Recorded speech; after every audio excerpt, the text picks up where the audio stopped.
Assalamualaikum warahmatullahi wabarakatuh.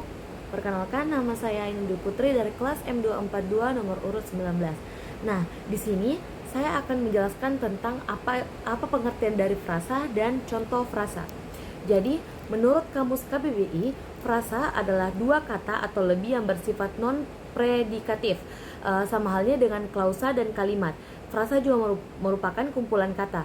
Nah, perbedaannya adalah frasa tidak memiliki unsur subjek dan predikat. Selain itu, misalnya adalah kata gunung tinggi, adik kecil, dan lain sebagainya.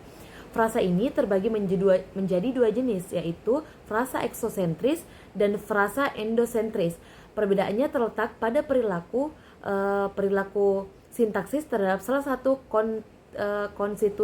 konstituennya. Jika perilaku sintaksisnya sama, maka disebut frasa endosentris. Nah, jika berbeda maka disebut eksosentris.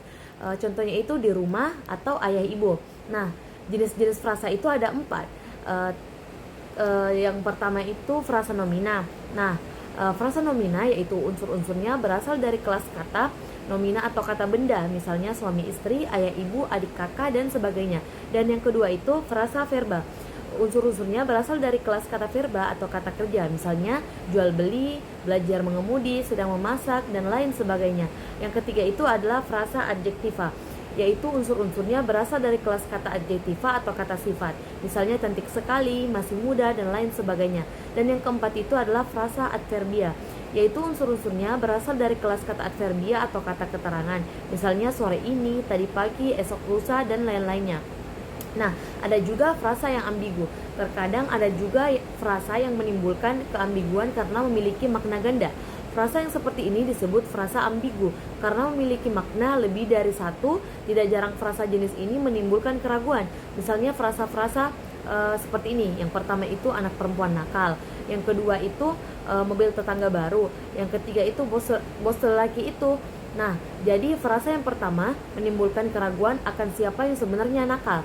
Apakah yang dimaksud adalah seorang anak perempuan yang nakal atau justru anak dari seorang perempuan yang nakal? Begitu juga dengan contoh kedua. Kata baru sebenarnya muncul sebagai atribut dari kata tetangga atau mobil. Nah, kata-kata kiasan atau konotatif juga dapat termasuk dalam jenis frasa ini, seperti misalnya kata kambing hitam atau meja bundar. Kejelasan maknanya baru terlihat ketika frasa tersebut berada dalam sebuah kalimat, misalnya itu ayah menyembelih seekor kambing hitam, dan yang kedua itu wanita itu selalu saja mencari-cari kambing hitam. Seperti itu. Sekian dari saya. Assalamualaikum warahmatullahi wabarakatuh.